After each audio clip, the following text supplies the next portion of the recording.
Olá pessoal, aqui é o Velgas, hoje é dia 15 de outubro de 2025.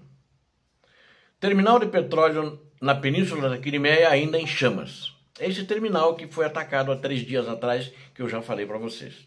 Quero convidar você que não é inscrito, inscreva-se no canal, aqui você vê a verdade. É muito importante a tua inscrição.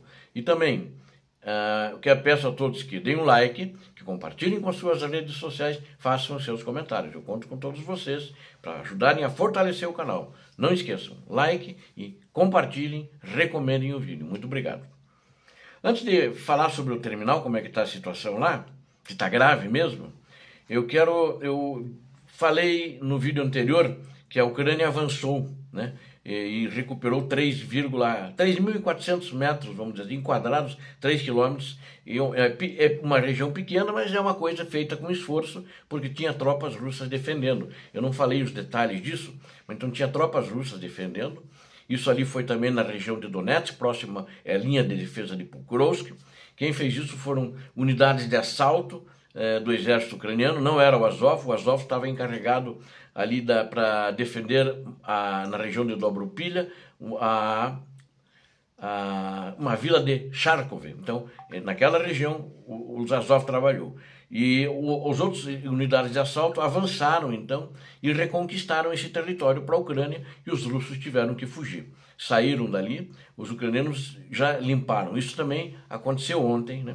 Notícia também muito quentíssima. Só para detalhar um pouco mais, para não gastar o tempo agora, né? Vamos no assunto principal, além de outros que eu vou tratar aqui.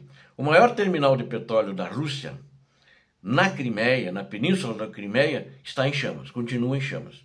Então ele foi atacado há 3 dias atrás e ele ainda está queimando. Após 3 dias atrás ter sido atingido por drones ucranianos. Com uma enorme coluna de fumaça, essa coluna de fumaça é visível a mais de 25 quilômetros de distância, informou a própria mídia local na Crimeia, que a Rússia ali tem um certo controle sobre isso, mas eles divulgam justamente porque eles tiveram que ampliar o raio de evacuação em volta da siderúrgica por causa das fumaças que exala, que expele a fumaça tóxica, né? E uma fonte do Serviço de Segurança da Ucrânia, do SBU, confirmou isso à imprensa também, e através de observações via satélite, acredito que é dos americanos, né, que os drones, que essa instalação, vocês devem lembrar, está localizada, digo, em Fedósia, né, e tem um incêndio ali em grande escala, e os bombeiros que estão na Crimeia não estão conseguindo dar conta, e também de outras unidades dentro da Crimeia, os bombeiros vieram para reforçar, para ajudar. E estão com muitas dificuldades ali, talvez ainda vá. Vocês lembram que teve alguns incêndios que demoraram até 2 semanas para serem parados, né? E era uma fumaça venenosa, ela já está pairando sobre a cidade de Feodósia, o que é complicado, segundo as autoridades, mas a cidade não foi evacuada, espero que não seja preciso, a população civil ainda está lá. Existe um cheiro muito forte, que ele é ouvido entre 10 a 15... Ele é ouvido, por Velgas. Ninguém ouve o cheiro da fumaça, sentido, né? Desculpem. Então o cheiro da fumaça pode ser sentido até mesmo a 10 quilômetros. É uma coisa, você faz o roteiro, eu fiz o roteiro, escrevo, aí eu vou lendo o roteiro, mas eu fico lendo o roteiro e olhando para a tela ao mesmo tempo, e na hora que eu levantei os olhos para olhar para a tela, o cheiro virou audição. Desculpe a brincadeira também. Então ele pode ser sentido entre 10 a 15 quilômetros do local ali do incêndio, e ele é tóxico, então as autoridades estão preocupadas. Até agora, os mais próximos foram evacuados, que são cerca de 80 pessoas. 800 pessoas foram evacuadas até agora, pelo menos até ontem, né? Até ontem no final do dia. Então é uma situação grave e complicada que a Ucrânia trouxe para as instalações russas que estão ali na Crimeia, ocupada temporariamente pela Rússia, né? o canal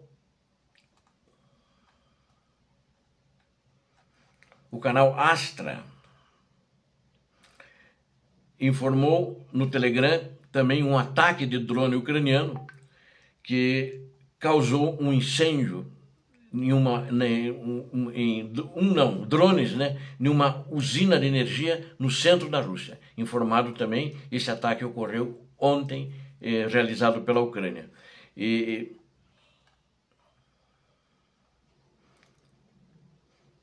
O centro de FIRMS da NASA, que constatou isso através de observações.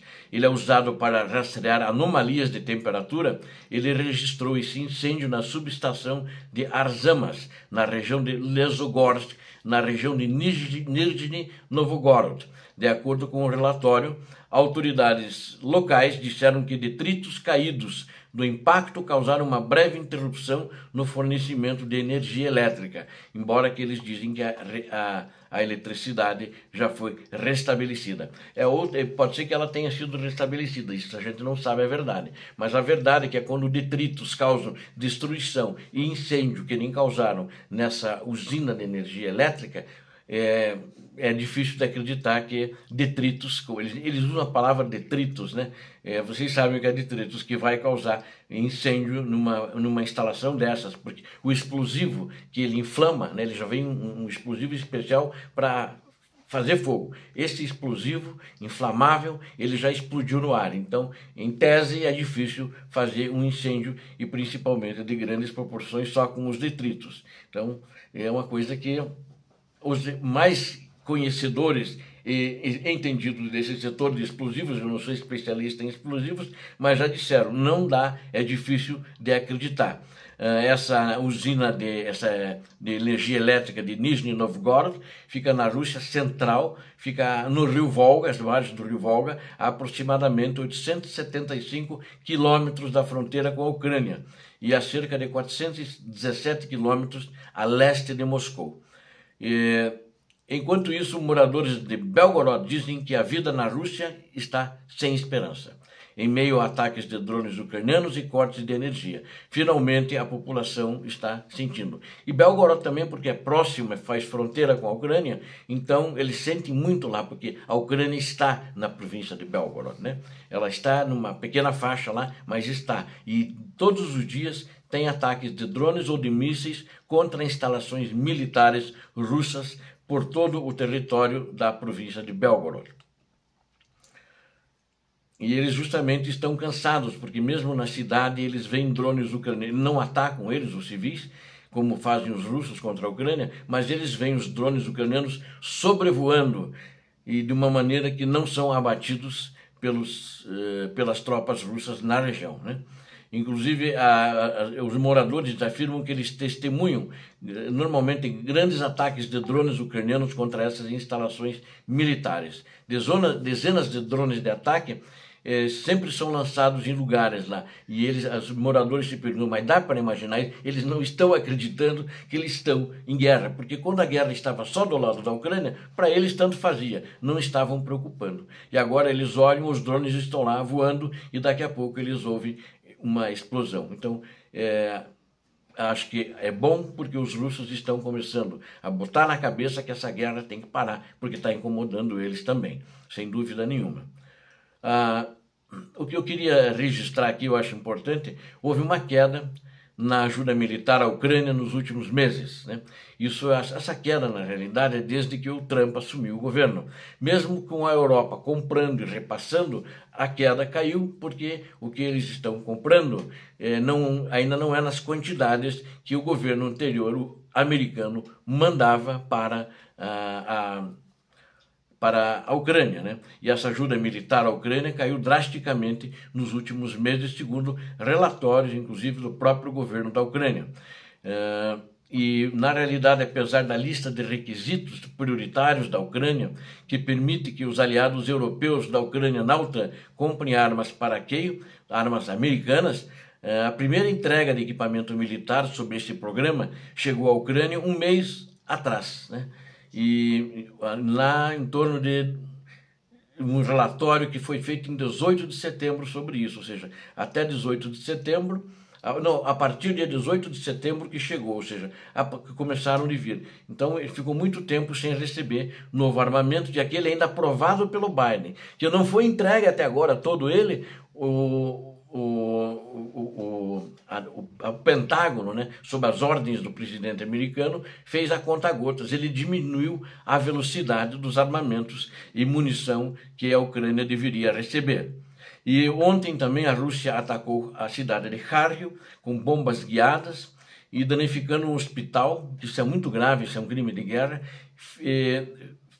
ferindo pelo menos 6 pessoas na cidade de Kharkiv, segundo as autoridades locais. Segundo ainda o gabinete do procurador regional de Kharkiv, esse ataque aéreo foi lançado no bairro de Saltilsky, em Kharkiv, justamente onde estava esse hospital, por volta das 21h50. Ou seja, 6 pessoas feridas, e em toda a Ucrânia pelo menos 3 pessoas morreram e 17 ficaram feridas nos ataques russos realizados justamente no último dia. Pelo menos 3 pessoas foram mortas em toda a Ucrânia. Não tem a notícia se é alguma em Kharkiv, aparentemente não. E é uma coisa que os russos continuam fazendo crimes de guerra, e eu acho que não tem jeito de fazer um acordo com eles. Eles têm que, de fato, perder essa guerra no terreno. A Ucrânia vai ter que ganhar deles e colocar para os dirigentes russos e aqueles que operam, que dão a ordem para disparar esses drones e esses mísseis, eles sentarem num tribunal, serem condenados e que passem o resto dos seus dias em prisões. Não existe outra possibilidade para isso. Obrigado a vocês que assistiram a esse vídeo. Conto com vocês, inscrevam-se no canal, deem um like, compartilhem com suas redes sociais, façam seus comentários. Circulem o vídeo, recomendem, é muito importante. Aqui vocês viram a verdade, fortaleçam o canal. Peçam para seus amigos, seus parentes que vão assistir o vídeo, que não são inscritos, para se inscreverem. Conto com vocês. Obrigado a vocês que estão ajudando. Deus abençoe a todos vocês, Deus abençoe a Ucrânia, Deus abençoe o Brasil. Paz e bem, paz para toda a humanidade.